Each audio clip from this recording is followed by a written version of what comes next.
Hi, welcome to Off Script. I'm Zach Lewis. And I'm Dr. Draper. Today on the show, we're covering what might be the film of the year. Some say it might be the film of the decade. It's One Battle After Another from Paul Thomas Anderson. Very excited to talk about this feature. It's Leonardo DiCaprio's new movie, if you haven't heard. We're also going to take a look at, Sorry Baby is the other film we watched for the podcast. We watched this one on streaming. Film came out earlier this year. Small black comedy, indie film. It's about a young woman who goes through something incredibly traumatic that kind of stunts her in her life while life just keeps going on and she has to kind of find her way. It sounds much darker than it is. It's actually a first time writing, directing, starring Eva Victor, who put the whole thing together. Excited to talk about it. Stick around for the review. We're going to talk a little bit about Alien Earth. I know we've talked about this a bit on prior episodes, but it just wrapped up. We both watched it. Just kind of wanted to finish out Noah Hawley's season 1 here. Just going to put a tail on it. Maybe talk a little bit about Peacemaker, Gen V. I know Andy's been watching, so we'll do a little bit of that in TV Corner. Talk about some upcoming trailers. Wicked for Good. We got a new Avatar trailer out. Catherine Bigelow's new movie, House of Dynamite. We have a trailer. Noah Baumbach's new film, Jay Kelly, starring George Clooney. We have a trailer for that. Excited to talk about it. Before we get to everything, a couple quick news stories just to get the podcast going. First things first, we got a new Simpsons movie coming out in 2027. Yeah, the Simpsons movie too, huh? Speaking of television, what do you know about this, Andy? So in a kind of surprising move, Disney announced that there was going to be a new Simpsons movie in summer 2027, so almost 2 years away.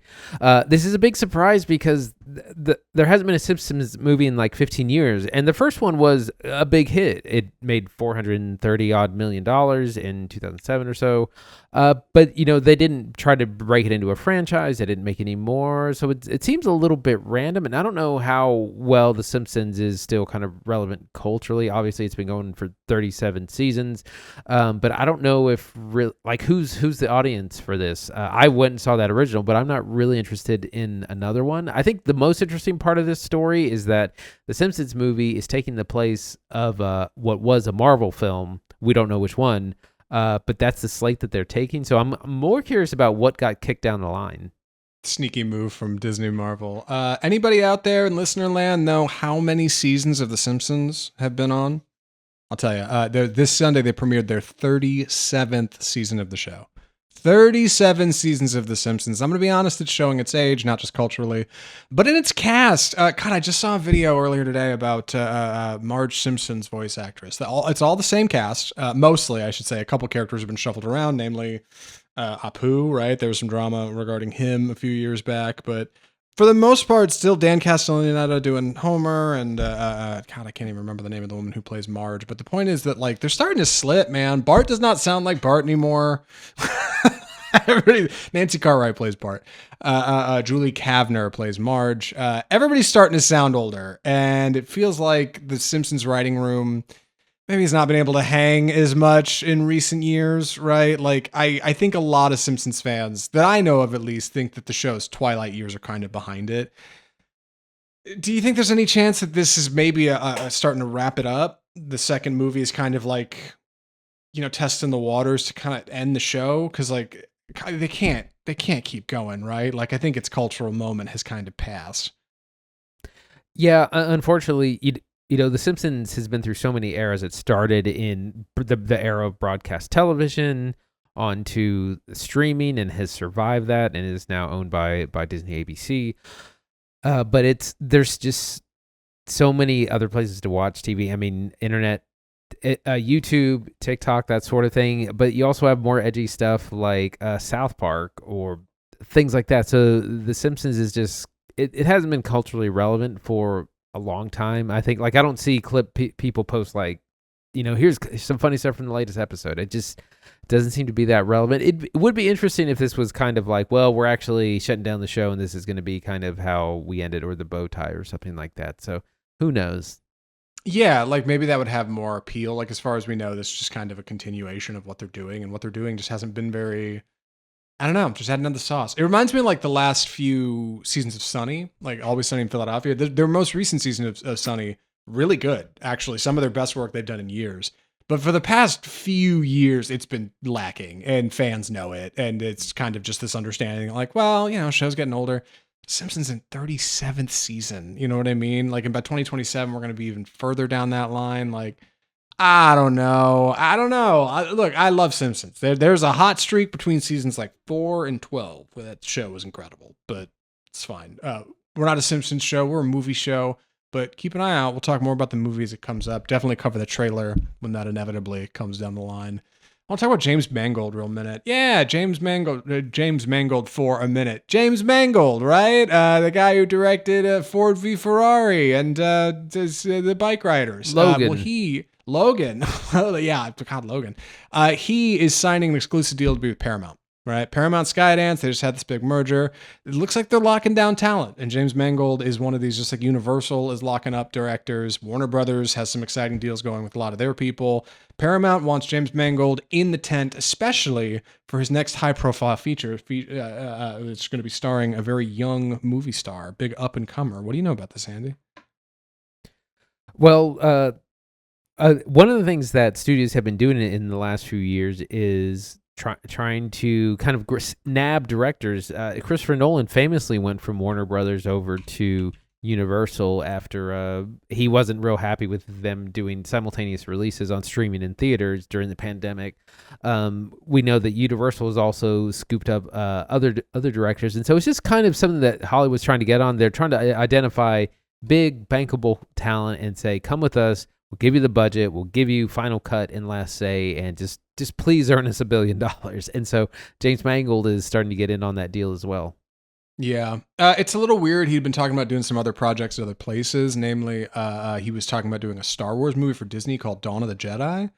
That was a while back, though. He also was reportedly working on a horror feature for DC Studios centered on the Swamp Thing.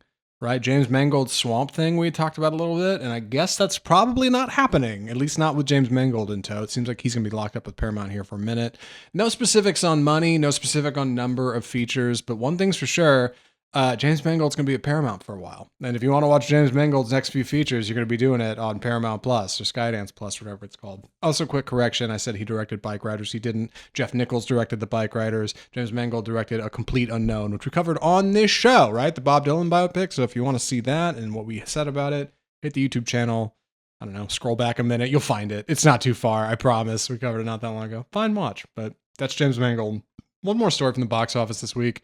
One battle after another, maybe not doing as well as Warner had hoped, but God, Warner's had a great year this year, so I don't think they're worried about it. What do the numbers look like? So One Battle After Another did win the weekend, but it's box office wise, it's a steep uphill climb. It was a very expensive movie, but it was kind of one of these arts for art's sake. Made $22 million over the weekend, $48 million globally. It's something like $140 to $150 million. So like it's probably not gonna make its money back, but that's not kind of the point of this movie. And Warner Brothers has been doing great all year with the rest of their releases. Second came newcomer Gabby's Dollhouse, the movie, which is a film based on a Netflix series that's been out since 2021. Made $13 million over the domestic weekend, $19 million globally. I don't know anything about that. I was like, what is this movie? I had to go look it up. Kids movie that apparently very popular. In at number 3 is Demon Slayer Infinity Castle at $605 million globally. I mean, just huge numbers. 7.1 million over the weekend, 118 million domestic. Yeah, that's more than Superman has made. That's a stat I saw somewhere that it surpassed Superman. And it hasn't been out. I guess it's actually been out about the same amount because it came out in Japan first several weeks ago. The Conjuring Last Rites came in 4th with 6.8 million, 161 million domestic, 435 million globally. Huge. This is actually the biggest movie in that franchise, which is crazy because I thought they were kind of winding things down. I thought that the steam was kind of out and huge, and we're going to be getting a lot more from that franchise. Not dead. And then right out the top 5 was The Strangers Chapter 2 with 5.9 million domestic and 7.2 million globally. Not great, but it's a small, cheap horror film. Not positive reviewed, but it did land in the top 5. You know, I think it really shows just how kind of experimental theaters are willing to be right now. The success of Demon Slayer is one thing. Gabby's Dollhouse, the movie, which is not something Andy and I have any idea about, and we've been doing a movie podcast for a long time. That comes in at number 2 this weekend. Both of us were like, "What is that? I've never even heard of that." It's got multiple seasons on Netflix. Like, that's an adaptation from over there. Additionally, like One Battle After Another, 20% of its ticket sales came from premium formats: 70mm, VistaVision, IMAX. Not a lot of VistaVision because there's only 3 of those theaters in the United States, I think. But for everybody else, like 20%, 1 out of every 5 tickets was sold in a premium theater, right? So premium screenings, nostalgia screenings, foreign film, anime, like kids stuff coming over from streaming services. Like, theaters are willing to run in any direction to find audiences to come in right now. And like, it's just a lot different than maybe a decade ago when it was like, the weekend would be much more traditional, right? Like, you just see, okay, here's the few movies I know of, and that's what's in theaters, and that's what's running.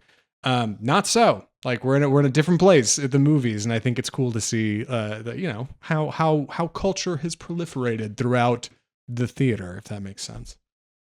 Yeah, horror continues to be something that we can count on with both The Conjuring: Last Rites and The Strangers Chapter 2 rounding out the top 5. Again, anime is a huge thing with the youth. This Demon Slayer movie, which is I read that it's based on like an arc from 2016 or so. So it's from a while back, but it's been a wildly popular show and manga. Don't know anything about Gabby's Dollhouse, and I think this is the biggest opening for Paul Thomas Anderson as well, or maybe his second. It's doing really well for him as a director. Yeah, well, I don't think there's a better segue that we're going to get to talk about One Battle After Another than that, right? First of the weekend, biggest weekend ever for him.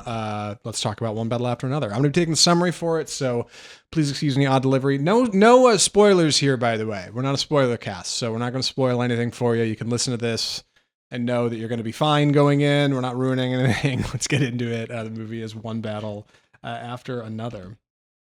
So One Battle After Another is the story of a revolutionary.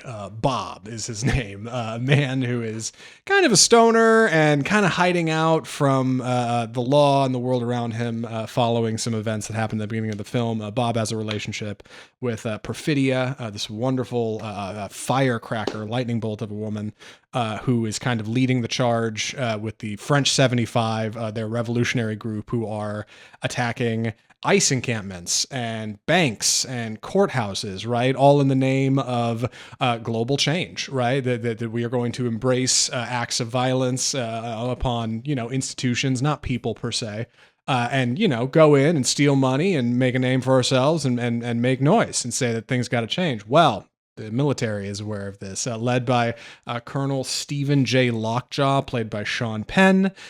He is hot on their tail. And following some events in the first kind of 40 minutes of the movie, we get a time jump to 16 years into the present day when Bob is raising his daughter Willa. And Willa is effectively kidnapped by these forces, kind of led by Colonel Stephen J. Lockjaw, and this becomes a kidnapping feature. I got to go out and I got to find my daughter and get her back, right? But you don't want to look at a movie like Taken. You want to look at something like, I don't know, The Big Lebowski or like Terminator 2. People have compared this to Star Wars, The Searchers. Very thematically dense, as is to be expected from Paul Thomas Anderson. It is nearly 3 hours long, shot in VistaVision, incredible score from Johnny Greenwood, and fantastic performances all around from Leonardo DiCaprio, Teyana Taylor, Chase Infiniti, newcomer. We previously saw her in the series Presumed Innocent, which she's pretty solid in. God, Sean Penn is stunning in this movie. Regina Hall's in this movie. Really just fantastic. And people are talking about this being the film of the year, right? An Oscar contender in many categories, possibly the film of the decade. Big shoes to fill for One Battle After Another. So I'm looking forward to talking about it. Andy, what did you think of One Battle After Another? So there had been quite a bit of hype after the first few viewing, like people were able to see it. And like Zach said, it was film of the year, film of the decade, 10 out of 10, 20 out of 10 kind of thing. And when we got into the film and we got to see it in the 70 millimeter IMAX, I got about 15 minutes in, and I thought this is the greatest movie I've ever seen, or this is gonna be the greatest movie I've ever seen.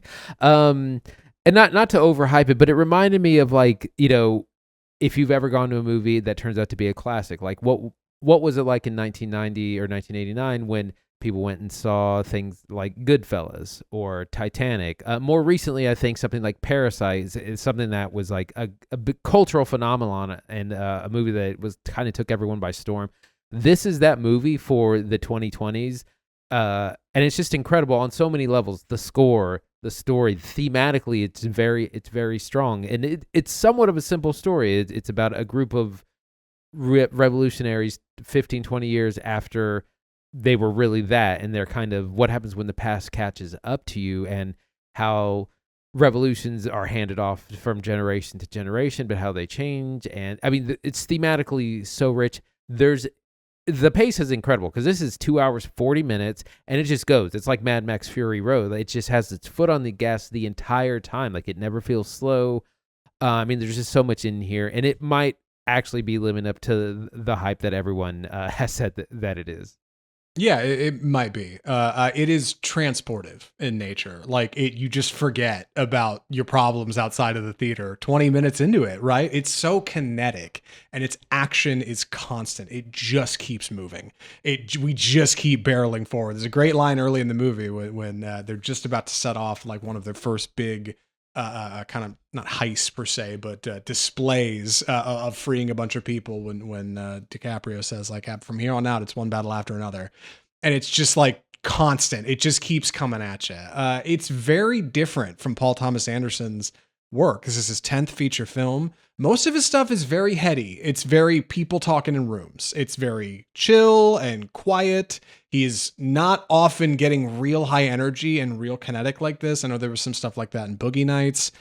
So this is a big departure for him. And this is him doing a lot of new stuff he doesn't do. And a lot of Paul Thomas Anderson stands out there have been saying this is like, they didn't know he could do this. They didn't know he could shoot a feature like this. They didn't know he could shoot a car chase like he shoots a car chase. Not just at the beginning, which is all these hills that you've probably seen imagery from, but like, dude, even in the open, there's a bunch of car accidents that happen around this bank heist thing that are really violent and really brutal on VistaVision cameras, for God's sake, that are huge and old and bulky and are not meant to move like they move in this feature. Like, it's a level of detail and like action orient that I think just gives it such a vibe and is so exciting to watch and be a part of. It's very funny. It's a very funny script. Yes, yeah. Not in its first act as much. That first act is really dedicated to like setting the stakes and the tone and getting into these like deeply troubling thematic elements. The military engagement, cycles of violence, people who crave actual change versus just like war and engagement. Outside of that, like once you get through that stuff, like, man, DiCaprio is firing on all cylinders. He is so great in this movie. Everybody's really funny in it. I wanted to get into our plot a little bit. We do have fantastic performances all around. Like it's like, who do you nominate for awards, because everyone is so good. But we start with the French 75, who are, as we said, a group of radicals, and they do things like they free a detention center. They are setting things on fire. They are blowing stuff up in that kind of very traditional way that we think of kind of a radical revolutionary would be. But it all sort of goes wrong. The first act is largely prologue. It's set up, and our group is largely disbanded. People are caught, captured, killed. Bob is one of the few to get away and starts just living the quiet life and raising his daughter now. Willa, played by the newcomer Chase Infiniti. And that's kind of our setup. And then something happens, and all of a sudden the U.S. government becomes interested in these old revolutionaries and starts going after them. And it's this wild chase the rest of the film. Chase Infiniti there's people after her. There's people after Bob. They are trying to reunite. And then it's just pedal to the metal after that. They're both on the run. There's big scenes of action and protest. There's about a 30-minute scene in the middle where lots of people are running, trying to get away and hide from other people. And it's absolutely incredible. Meanwhile, we also have Sean Penn, who's Stephen Lockjaw. He's a Terminator-esque figure who's just this ruthless, playing well outside the law military guy that are going after these people and abusing their position and their resources as part of the government to hunt down these people for personal and non-personal reasons. He is an incredible Sean Penn. He is transformed in this, and it's not like he like gained a bunch of weight or lost a bunch of weight. He just, everything about him is just a new person. The way he looks, the way he walks, particularly his face. He's the weirdest guy, and he's just like won't stop, but is also deeply pathetic and vulnerable. So that's our most of our. I don't want to talk more about our plot, but that's where we start and where we get going. Yeah, Penn is tremendous. It is easily, I think, getting an Oscar nom. He's probably winning the Oscar this year. Like I haven't seen every performance, obviously, but like he is so tremendous in this movie. It's his best performance in a decade, I think. Opposite him, Teyana Taylor is doing really great work in this movie. Yeah, she is this absolute firebrand of a revolutionary who's like just the kind of the motor for much of Leonardo DiCaprio's actions in the first chunk of the film. Same with Lockjaw. Like they're kind of operating orbitally around her. She is a really big part of what's going on in here. You can see her a bit in the trailer. It's nice because a lot of this movie isn't in the trailer, and a lot of it we're not talking about here intentionally. I do want to mention, speaking of things I'm not talking about, Benicio Del Toro's Sensei Sergio is his name. Tremendous. I already thought he put out one of his best performances this year in Phoenician Scheme, the Wes Anderson feature. He's doing it again here. He's tremendous and funny and nuanced and like doing these great delivery things. It's weird because so much of this movie wasn't on the page. That was something doing research for this I was really surprised to hear. Paul Thomas Anderson's been working on this film for a couple decades. He's kind of had these ideas dancing around his head. A lot of it comes from Thomas Pynchon's Vineland, which is an older book about revolutionaries in the 60s who are now in the 80s and feeling out of date and out of touch, kind of fitting for what we're looking at here in a modern setting. Also, a lot of it, I think, comes from his personal experience. Paul Thomas Anderson is a father. He's a father of biracial children, as Bob is in this movie. So, like, that's a little bit addressed. There's some stuff in there about that. What's interesting is that even though he had so much time to work on it, like a lot of this they ended up still putting in after the fact. Benicio Del Toro brought a lot of his ideas to Sensei Sergio and turned him into what he is. This whole big car chase sequence that you've seen these hills from that comes in towards the end of the movie, a lot of that they found during location scouting. Location scouting, by the way, excellent. Most of it's in California and we're in Texas. And I figured a lot of it was taking place in dusty Texas, but fortunately those landscapes look similar. Like a lot of practical shooting. There's this one riot sequence in this like small town after Lockjaw's kind of rolled in with the military and just told everybody like, yep, we're here to apprehend some perps because drugs and narcotics and illegal. So the military just goes along with it. He can just direct them to do whatever he wants. And, God, like you got Leo running across rooftops at night trying to keep up with skaters while there's riots happening, like flaming things in the street. And it's like, how did you even shoot this? Like, it just feels transportive. It feels like you're taken to a place that is so different. Yeah, it's really unbelievable that just, I mean, how it's filmed, these incredible action sequences. So this is why the movie is so expensive, and it's absolutely worth it because you have, hundreds, if not thousands of extras, lots of location. This movie is largely, you don't know this from the trailer, but it really features 3 black women. Leo is a main character, but he's not really the main part of the story. He's the one trying to get his daughter back, but it's more about Teyana Taylor, Willa played by Chase Infiniti, and Regina Hall as well. She's part of the French 75. It's so funny because I always think of Regina Hall from her Scary Movie days, and like she just becomes such an incredible actor.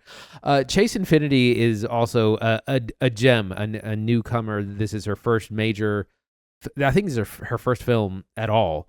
And they had they searched for years because they needed a biracial woman who was a certain age and also knew martial arts because that comes into play in this. And there's not a lot of talking. She doesn't have to talk a lot, but she has to do a lot of action, a lot of acting.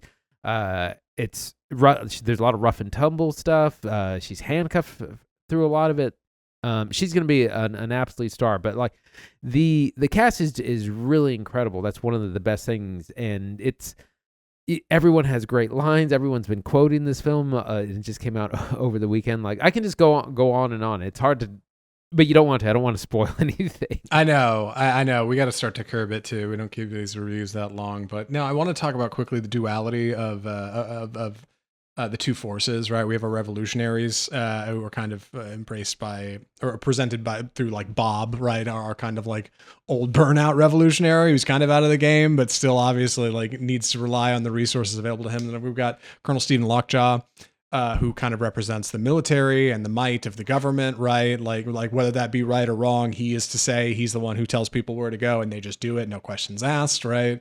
It's a great scene where he tells the lieutenant or something. He's like, make up an excuse for me to invade this small town or something. And he's like, yep, you got it. Find me a reason kind of stuff. You know what I mean? Like we're just going to go do what I want because that's the deal.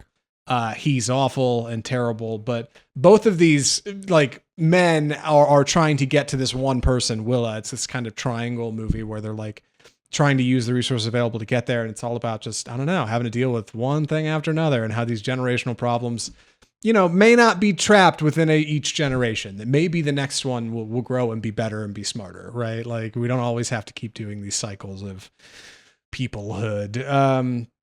Incredible score, Johnny Greenwood. I don't want to say too much more about it. We saw it, like you said, on 70mm IMAX. Incredible presentation if you have the means. Any other thoughts or recommendations, Andy? I wanted to say a sister film to this that a lot of people have been talking about is Eddington, from just a couple of months ago, because they're very similar in that they're very recent and they're about kind of current political happenings and political climate, but they're very different. I think one of the best posts I saw about it is that Eddington is about politics and One Battle After Another is political. So it's very different things. And there were some politicians who were kind of condemning the film for encouraging like radical violence. And that's not what's happening here. And I think it's very clear that people understand that is our revolutionaries are very violent at the beginning of the film. It doesn't accomplish much. And like I said, they are nearly all killed or captured. And that's kind of the point, is that maybe like that's how things were at one time. That kind of revolution was kind of effective. It's not so much anymore. And partially because you're not going to outgun the government. You can't outrun them. You have to find a different way. And we see that kind of demonstrated in the film. But there's so much in this. Like we could talk forever about different themes, about generations and politics and change and governmental violence. I mean, we can just go on forever, but we won't. Fantastic score, one of the best scores. I got 15 minutes in and I was like, this is going to be amazing. Yeah. Andy, would you recommend One Battle After Another? Absolutely. Run, don't walk to your nearest cinema. See it on the biggest screen you can. We were fortunate enough to see it on 70mm IMAX. Just incredible filmmaking, really fast paced for its long run time. Funny, incredible performances, profound in what it's trying to say. The many things it's trying to say. Highly recommend. Go out and see it.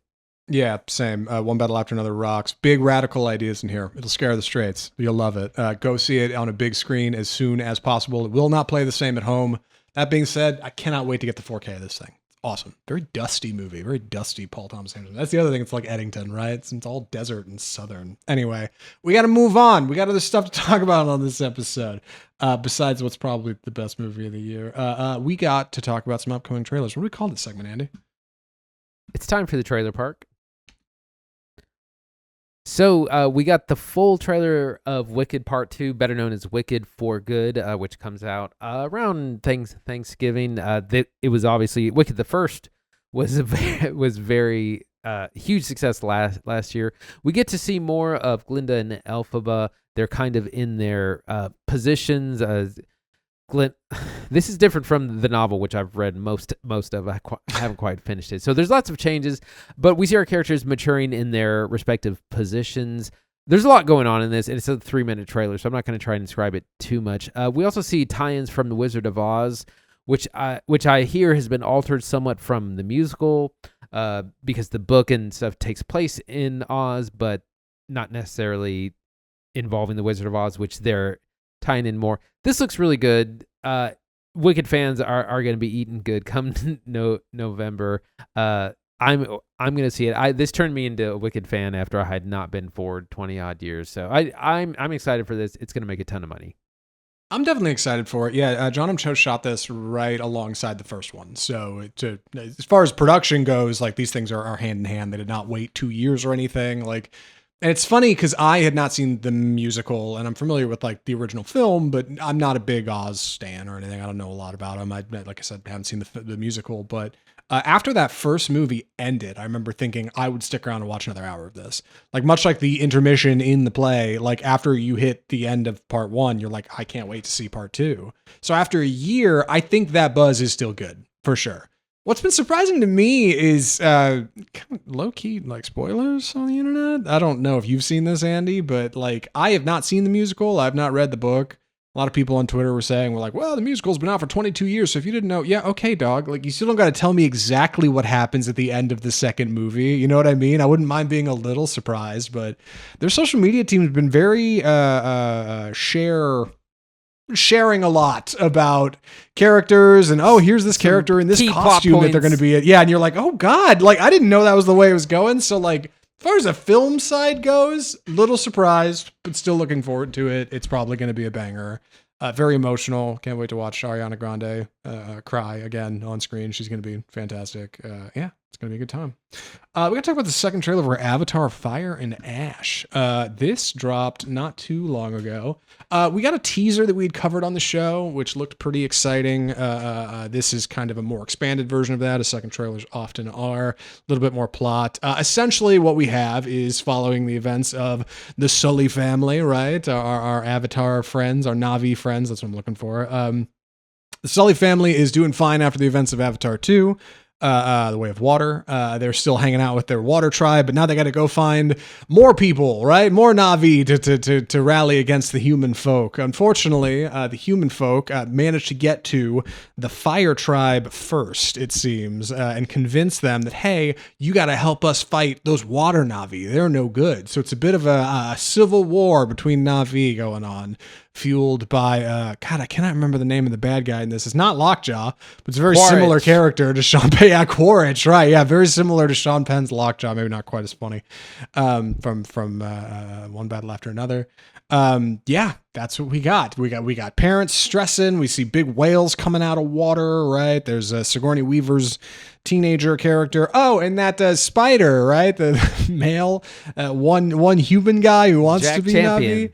He's got a tail now. He's getting turned into like part Na'vi or something, and so that's interesting. They got a shot of him like with these some spores growing up his face and into his lungs, and that lets him breathe the high nitrogen air, so he doesn't have to be a Na'vi, I guess. Like blending. I don't know. Blending the themes of horror. It's fine. I got to stop talking about Avatar: Fire and Ash. Andy, what do you think of the trailer?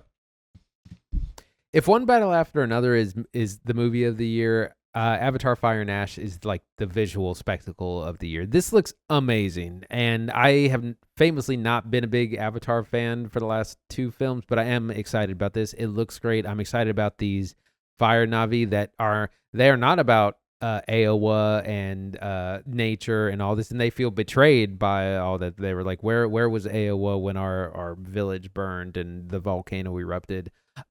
It just visually looks stunning. It looks so good. It's probably going to be the most successful film of the year. It looks great. Yeah, it looks like a really good time. That's coming out December, right? This December? Yeah, Christmas time.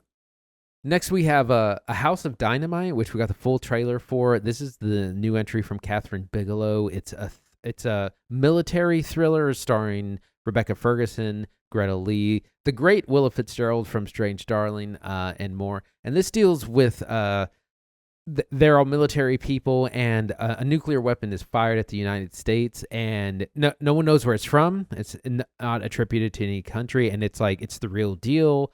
They have minutes to respond. So it's about like, what would that kind of response look like if there was some sort of preemptive nuclear attack? How do you respond to that? Which you don't have a lot of time. You have like 10 minutes to make decisions. So it's that kind of political military thriller. Looks really good. I'm excited to see it. And that comes out on October 24th. So a little bit later this month. Yeah, that'll be on Netflix. I don't know if it's getting a theatrical release. I hope so. Like, I'd love to catch it if it's in theaters It's for getting a like a week or something. 2 week thing. Yeah, Netflix will just long enough for award season, right? And then we'll be right back to it, like they did with Fincher's The Killer or Ryan Johnson's Glass Onion. Yeah, it'll briefly be out. Yeah, this is exciting. I think a lot of people don't like. Most people in the culture are not aware of Catherine Bigelow, I think, and they should be because she's made some pretty incredible features. You could say Hurt Locker, sure, Zero Dark 30, Point Break in like 91, right? A movie that if you've ever seen Hot Fuzz, you know what Point Break is, and a lot of people saw that movie because that directly inspired that. Like the work of Catherine Bigelow is prescient, especially considering, God, I just finished talking about Avatar, which was her ex-husband James Cameron. He's making those. They were married for a minute, right? It's exciting, and this looks like a bit of a boiler pot kind of movie, right? Like things are going to boil over, big tense, military industrial complex. She does a lot of good work over there.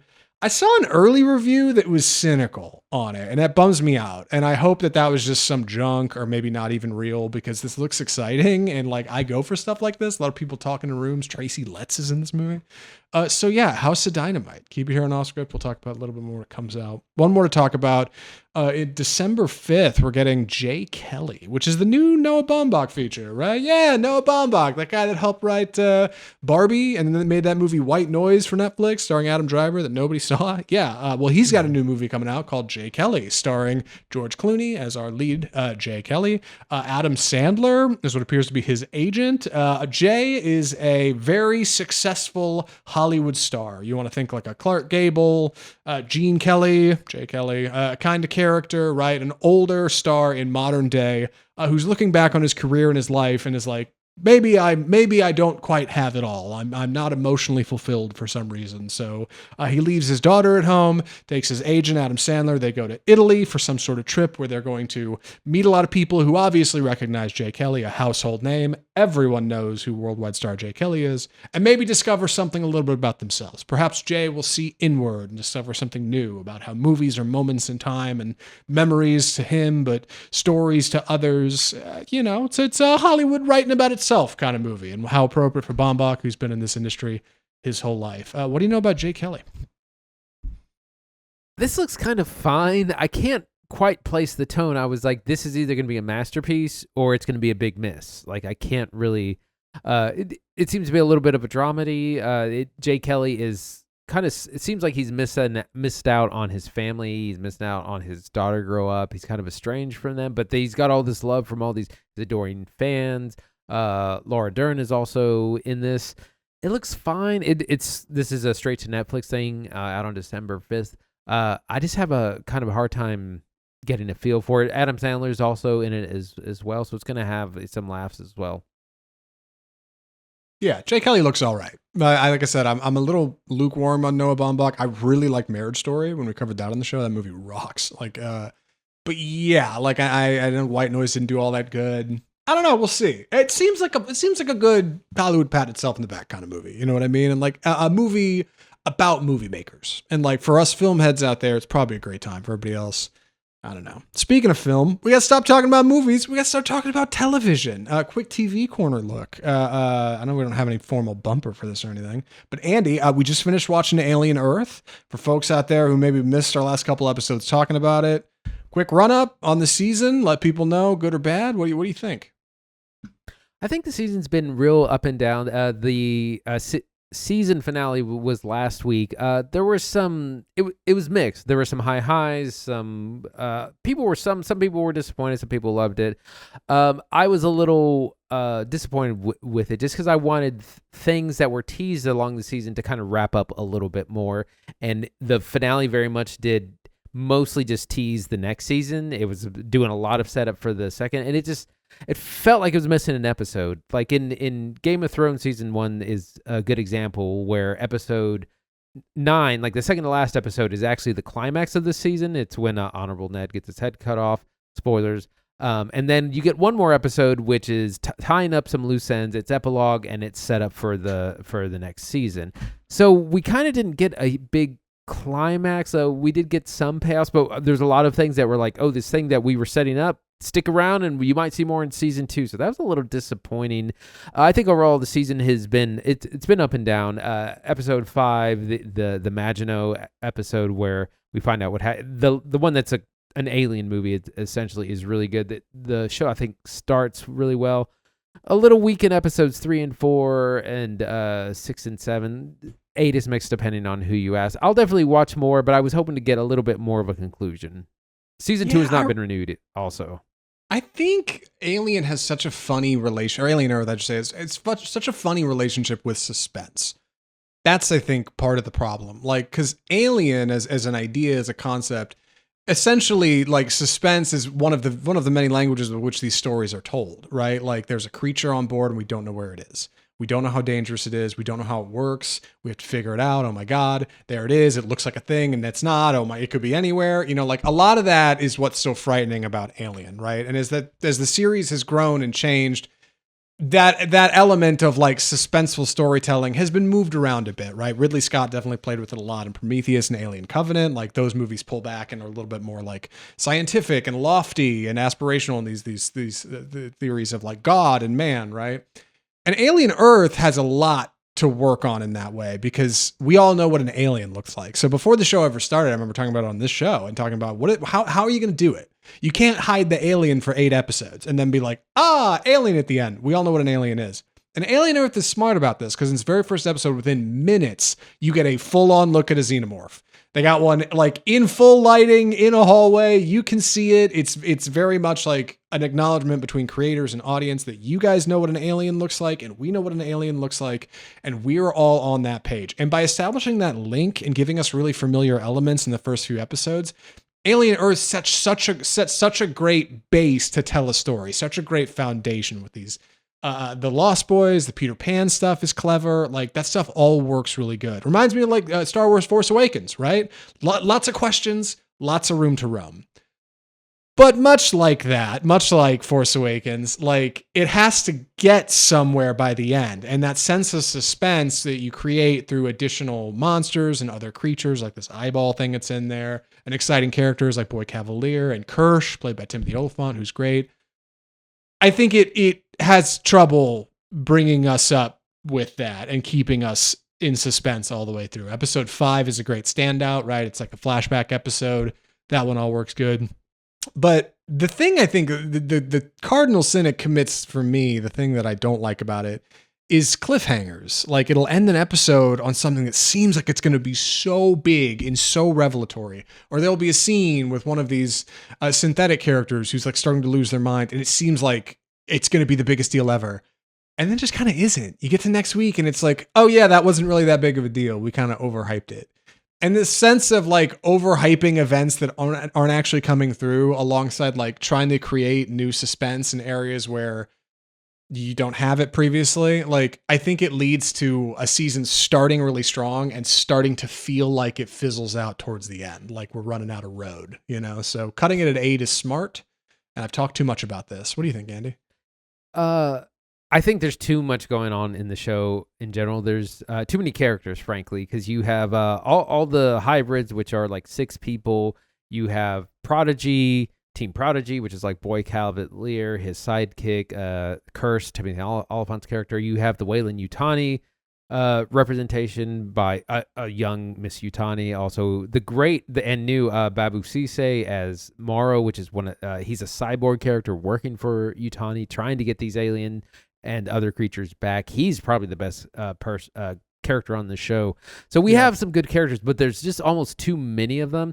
And we're going to be talking about Peacemaker here in a second. One thing I think that show does really well is it keeps it focused. There's basically there's a major plot line and a minor plot line, and that's pretty much it. And then we have combinations of characters, but there's still just 2 things going on.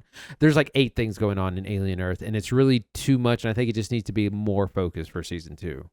Yeah, I don't want to give away any spoilers or anything. It's not what we do on this show. But for what it's worth, I have enjoyed watching it, and I'm looking forward to watching more. I'm going to have to resub to Hulu next year when I do, because I killed my subscription immediately after finishing the last episode. But even still, for 8 episodes, solid. I'd love to. I hope they release it physical. I'd love to like get a Blu-ray. I can give it to my pops for Christmas because he's a big fan, and shouldn't have to be stuck on a platform to watch this thing. Like, I think it's solid. I really do. Like in the Alien pantheon of the Alien things that have been made, Alien Earth is a confident television project that I think works good and is solid, and I'm looking forward to making more.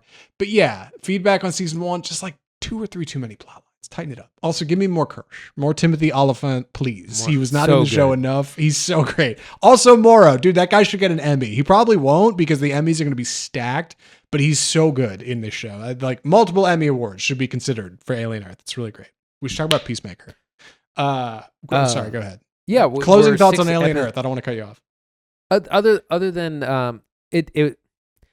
the series was up and down, some high highs, some good characters, too many plot lines. Season 2 has not been officially renewed yet. It probably will be, but I mean, if it doesn't, then it seems like a real bad way to end the season. So we'll see in a couple of years when we get season 2. Yeah. As for Peacemaker, still a couple episodes left. I think we're both caught up on it, right? Yes, we're 6 episodes in.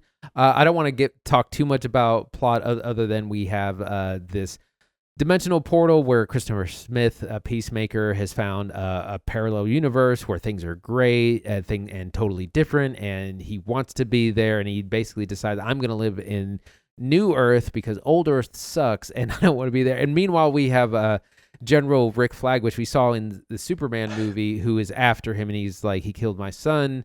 That we saw in the event of the Suicide Squad. I'm going after him and sending my team after him. Those are our main 2 plots. And again, that it's so simple. But I love this show. I'm like clearing my schedule. Nothing gets in the way. 8 p.m. Thursday is Peacemaker. And it's so funny, and it's got great music and so much charm, and also a lot of heart. I mean, people are talking about always like tearing up at the end of the episode. I'm loving it, and I can't wait. 2 more episodes, and apparently it's supposed to lead up to Man of Tomorrow, which is the Superman follow-up. So we'll see in these next 2 episodes. Yeah, I've really been impressed by the like larger implications of Peacemaker. Season 1 obviously like fits in the DC universe, but it's kind of loose and it's kind of in its own space. Season 2 has direct like engagements with creature commandos, which is nuts, like I didn't expect, and notably some Superman engagements, which are really cool. Like I know Gunn had wanted to rush getting Superman out into homes so that people could see it before watching Peacemaker, which was weird because you're like, well, how's Superman going to affect Peacemaker? But it does a little bit. And as the season has gone on, it's been more affecting. And it's really cool to see those 2 things like interact. Like I can't get more Superman, but Peacemaker's just kind of scratching that itch a little, which is really nice. It's very funny. And I just like how like, I don't know, lo-fi it feels. Like Superman feels so pronounced. Everything's on a tripod. Everything's very cinematic and big. A lot of Peacemaker shot handheld. Like it's a lot of on-the-go stuff, and it just gives it like much like Creature Commandos, which is animated, but it gives it a very different feeling, and it's very much its own identity. Like cinematically, it looks like its own thing. It feels like its own thing. A Peacemaker movie would feel nothing like a Superman movie. Like they are very different, you know. And I think that's intentional. I think it's good. I think Peacemaker's a lot of fun. I'm really enjoying it, and I'm enjoying it more as the season goes on. Much like season 1, I remember feeling like season 1, I was like, this doesn't feel that concentrated. I don't really know where it's going, and the theme song is a little weird. And by the end of season 1, I was like turning it up as loud as I could when the intro started, and I was like, I can't wait to watch the finale here. And like that's where I'm at with season 2. I was like, all right, new theme song. Don't really know where it's headed. We'll see. And every week over week, I'm like, God, this thing rips, and I cannot wait to watch more. Like, you just get more into it as it keeps going. Creature Commandos the same damn effect. Like, James Gunn knows what he's doing.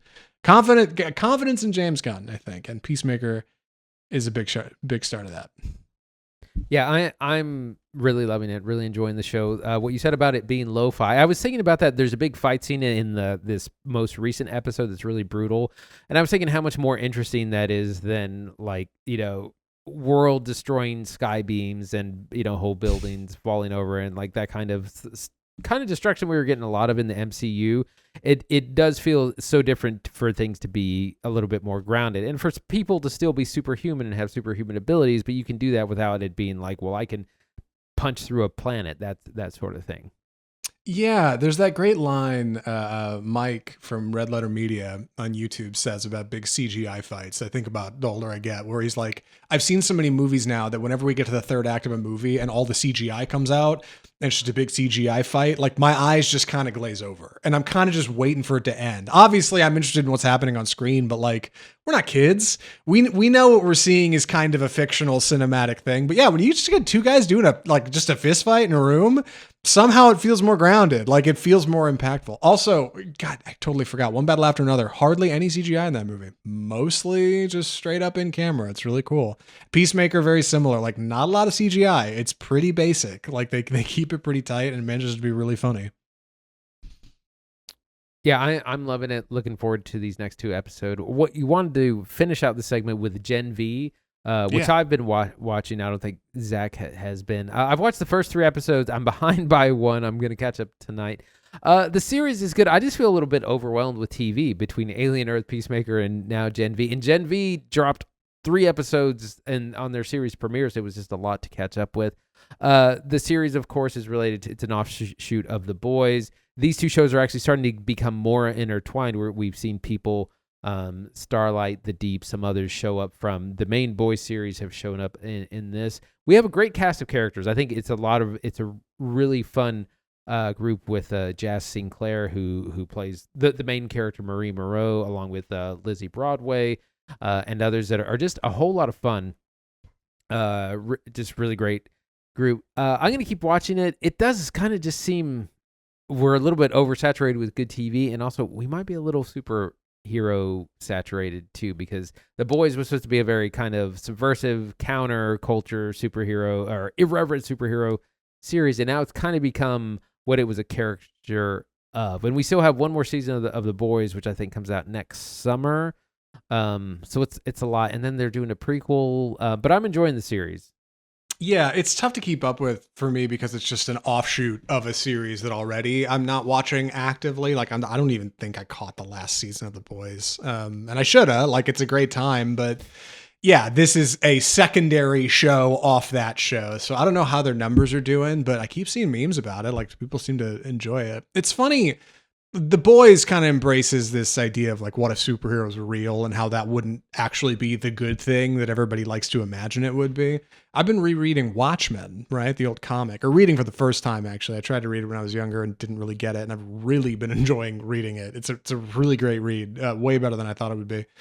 And, I should say, I connect with it much more than I thought I would. It's as good as I thought it would be. Everybody says it's great, but I was reading Watchmen, and Christine was sitting across from me on the couch reading her book, and she was like, "Hey, Watchmen is about like if superheroes were real, they'd be bad, right?" I was like, "That's part of it, yeah." And she was like The Boys. And I thought it was cool that like her immediate cultural like touchstone for this is something that Watchmen informed, right? The Boys would not exist without Watchmen. And now she can look back and be like, oh yeah, it's like that Amazon show that you watched. It's like It and Stranger Things, art that informs art, bootstrapping itself, right? And The Boys is obviously part of that. Gen V is part of that too. I'm realizing now that I've told this story, this doesn't seem like a story that was worth telling, but whatever. It's a great time, I guess is what I'm saying. Would you or would you not recommend Gen V episodes 1 through 3? I mean, definitely for fans of The Boys. It is a good series, and like I said, it's kind of this it's this teenage approach to superhero-ness. Like all our stars are in college; they're at a special college for superheroes. But it's also very Gen Z. Like their Instagram and social media have like a huge amount. Like they're all worried about their careers and that kind of. It does a good job of being like like a YA show. Almost it does still have like the bloodiness and goriness of The Boys, the irreverency, the sexual comedy, not quite to the degree of The Boys, but there's still a lot of it in there. It's a real fun show.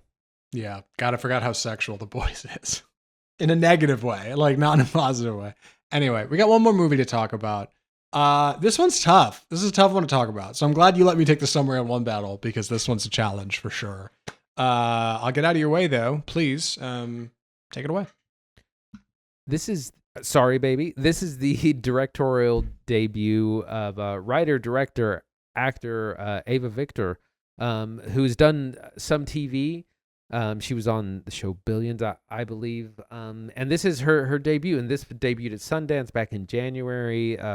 Did some festivals, came out over the summer. Heard a lot of buzz about it. Heard a lot of people talking about it. Some people saying like this might be the best thing of the year. That kind of small indie buzz. So we finally got around to seeing it this week. Eva Victor plays Agnes, who, when we first meet her, she's meeting her friend played by Naomie Ackie. They were in graduate school together.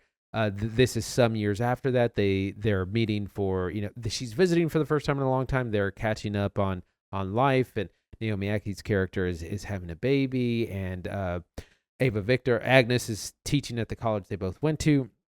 But they allude to something that happened in the past, and Naomie Ackie is very much concerned for her friend and wants to make sure she's all right, make sure she's all right mentally. And then we get some backstory into what happened. Them and their crew was in graduate school, and it's a very heavy subject matter, but it's about trauma, like a lot of things are, but it's about what it's like to survive that and what it means for you to have to deal with that on a daily basis, when all your friends, like the world moves on without you. It reminded me of Manchester by the Sea, is a similar thing. In that case, it's a death in the family, and the world just kind of moves on, and you have to keep moving as well. But it's darkly funny. Like this is, I don't think this is a spoiler. This movie's about sexual assault, and there's a lot of jokes in it, which that might make people uncomfortable, but that's kind of our character Agnes. It's like that. She's lovable, she's quirky, she's funny, like she's always cracking jokes, and even at the worst moments of her life, she's finding humor, and it's that's part of how she deals with it. But it's very complex because it's about this terrible incident, how she's dealing with it, how it's affected her friends and her community, and how she has to just kind of keep going, and kind of act like this thing didn't happen, and find ways of coping and surviving. It's a very powerful movie, and it's small in scale. There's just a few actors in it. Zach, what'd you think? I think this is really tremendous work from Eva Victor, who I have not seen outside of this movie. Like, just watching it, I was thinking, who is this woman starring in the lead here? Because you'd think it'd be Naomie Ackie, right? We've seen her in a couple other features. Love Ackie. But Victor's the star here, and Naomie Akkie's supporting. And I was like, who is this woman? And then it's particularly surprising to see she also wrote and directed this movie. Oh God. All right. Not only are you starring in your own feature and having to hold down this very deeply emotional and tender and often funny, but often like very, very tender. That's what I'm looking for, I guess. Performance. Like, you're also like, you wrote this script and you have to get us from scene to scene and carry this emotion and carry the audience through it. There's something that's particularly challenging, and it's so tough because Agnes is a character who is just stuck. And I think so much of Sorry Baby is about like point of view, right? Perception. Agnes does not necessarily feel like what exactly happened to her is what everybody says. And she doesn't, like, there's nuance to it. And the people she tells about this incident, they tell her, well, this is kind of what that sounds like. This sounds like it's, it sounds like assault, Agnes. Like, this is bad. And she's like, you're right.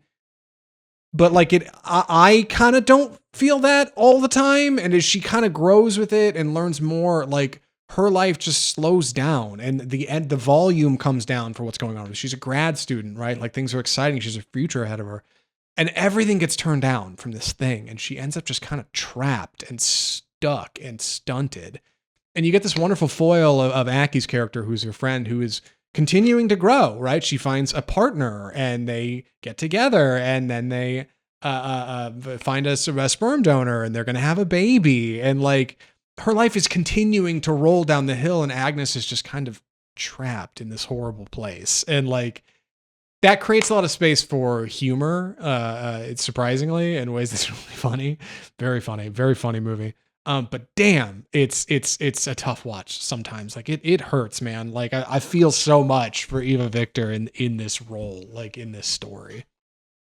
It reminded me of Promising Young Woman and how much better this handles that subject matter, because it just feels so raw and so real. Like, you see her go to this house at the of her graduate advisor in the daytime, and then it cuts to her leaving the house disheveled hours later, and that's all you need to know what happened. But also, it's so much more about her. It's about her as she doesn't see herself as a victim; she's a survivor. And sometimes she forgets that the incident even happened, and then there's other parts where all these different different things trigger her PTSD. And this is one time I read something about trigger warnings are kind of useless because anything can be a trigger, and it can be as simple as a smell, a color, a place. It doesn't have to be something very explicit. And there's a lot of that in this movie. For instance, there's this thing about her taking off her boots, and she can't wear those boots ever again. Like, she puts them in a bag and throws them out. And there's different things that will just set off her memory and what happened. And but then there's also her working through it. It's a very kind of hopeful and uplifting movie dealing with a very, very dark subject matter in a very comedic way. Like, she's just cracking jokes throughout the whole thing while also reliving the horror. Like she does of this a couple of really moving monologues, but one where she kind of describes the incident as she remembers as it was happening, when she's in this bathtub, and it's so matter of fact. She's not screaming. It's not like the Hollywood thing that you would often do. And this is one thing I say, I feel like a lot of people can't write conflicts for women besides sexual assault. It seems to be like the only thing that particularly men can think of to write. But it's an incredibly brave film and very moving and an incredible first film. And I remember I read that Barry Jenkins saw Eva Victor's like Instagram, and they became friends at some point, and he was like, "Oh, you're a director," and before she had directed anything or written, and she'd only acted, and she was like, "Really? I don't see myself as that," and she was like, "Oh no, you need to be behind the camera," and that's part of what encouraged her to make this film. Yeah. Additionally, she shadowed Jane Schoenbrunn on I Saw the TV Club. She apparently was hanging out on set with Jane and being like, how do you make a movie? And you see, I don't know if you see much of that influence visually on screen. It's a whole lot of tripod and a whole lot of lockdown shots, which is solid for a first feature. Like, you don't need any wild tricks. Like, you just need to get the basics down real good. And like visually, that's what this movie accomplishes. Similarly, the soundtrack, like, very small, very, very minimal soundtrack. Like, it's a lot of long silence, like just letting you sit with the weight of these kind of things. I feel so much for Agnes. Like, I just want to give her a big hug, and like, that's part of the theme of the film. There's this great scene towards the end of the movie where she kind of explains the title. It feels cynical, and I wish it didn't feel like a cynical movie. And maybe that's just me bringing my own emotions to it. I feel like so much of the message is like, there are good people out there who are there for you, but like, the world is hard and sucks and bad things are going to happen. And there's nothing anybody can do about that. Sorry, baby. And like, I wish I didn't feel that way. Like, damn, I wish this movie had something more hopeful to say to me. It does in its sense of comedy, like in its sense of like giving you a laugh when things are tough. Like, maybe that's more the message. But it's heavy. It's heavy for sure. Like, it's funny. It's darkly funny, but it's also heavy. And I think that's important. Like, a content warning that should come with Sorry Baby, because I didn't know going in. I was like, I had loosely seen a trailer and then rented it on Prime to watch it for the show. That was as much as I knew getting into it. And it holds you at arm's length for the first act. It kind of gives you, it's told out of order, and it kind of gives you some space to be like, hey, something's up with Agnes, but I don't really know what. And you get down to it, and it's like, oh, baby, I wish it wasn't this way. So yeah, it's like, it's sentimental and sincere. That's the word I was looking for. Tender, sincere, really great first work from Eva Victor. Like, just fantastic. Yeah, and her performance is so profound because she doesn't do a lot of the cliche things that have become cliche in Hollywood when it comes to sexual assault. Like, she's not breaking down. She's not crying. She's not screaming. She's not throwing. Like, she kind of is actually the opposite. She becomes kind of in a trance. She's like stuck. She's kind of zombified. And again, this is part of the world moving on without her for several years while she's just sort of stuck in this stoic zone where she's just surviving, like, because she still has to keep living life, but she's also not advancing. So it's a very nuanced thing. Part of the humor I wanted to mention, there's a part where she's been interviewed by a doctor, and the doctor says something about, like, well, did your attacker do this? And she's like, well, I wouldn't say attacker. He didn't, like, wah. It wasn't quite like that. Like, and it's like, and the whole movie is like that. You don't know if you're supposed to laugh or you can laugh or not. But that's, again, it's part of how she's dealing with, but it's also part of how she sees the whole incident. Like, it's a very nuanced discussion over the situation. There's a part where she feels, like, sympathetic to the assaulter for a number of reasons that are explained in this film. Like, it's not just black and white. So very profound insight. Yeah. Another great laugh in the movie, real subtle. She's got these terrible memories associated with this one specific office space on campus. And then after she graduates, she ends up working part-time and then getting hired full-time at the university, and they give her the exact office. Like, she's got these memories of it's the same room and it's like the same furniture. And it's like, oh man, like, it's just heavy. It's heavy. And I don't know. That's Sorry Baby. Andy, any other thoughts or recommendations? I'm ready. Andy, would you recommend Sorry Baby? Yeah, absolutely good. This is a big surprise. Like I said, I'd heard a lot of buzz about it. It's funny, it's insightful, it's a great first film from writer, director, star Eva Victor. I'm anxious to see what she does next. Content warning, it does deal with some pretty heavy subject matter. So just be aware of that, but I would definitely recommend. Yeah, I'm in the same boat. Big content warning. It's sexual assault, talk of suicide, like big challenging themes in here. But, also a very honest look at something that is so challenging that, like, does not have a binary black and white solution, right? Like, a shades of gray in spaces that film often doesn't travel to. Cannot wait to see what Eva Victor does next. She's tremendous. Act more, write more, direct more. Anywhere you want to go, I'm in. Like, this is a solid feature. Totally worth the watch. Worth mentioning, Victor tweeted just today, this is coming to HBO Max on October 30th. So if you don't want to rent it, if you don't want to spend the $6, which you should, we did, solid. It'll be on there over there right at the end of October. So keep an eye out for Sorry Baby. Good Lord, that's Off Script episode 309. Andy, what a week. What a week at the movies. What are we watching next week? We're going to be taking a look at The Smashing Machine, which is the new indie film starring Dwayne Johnson as a legendary UFC fighter, Mark Kerr. Is it Benny Safdie or Josh Safdie? I can't remember. Benny. The Safdie brothers. I think Benny's doing it. Thank you. Also starring Emily Blunt. A lot of buzz about this. The Rock's looking for an Oscar. We'll see if he earns it. And then maybe some TBD. There's a movie called Steve starring Cillian Murphy out on Netflix this week. I don't know anything about it other than he is in it. Some other FYI releases. Good Boy, the horror movie starring a dog, is also out this week, and Bone Lake, another horror movie that we heard some buzz about as well. But for next week, The Smashing Machine and possibly Steve, will let you know. Yeah, I'm interested in Good Boy, and I'll tell you, it's not for the plot. It's because I think it's like 76 minutes.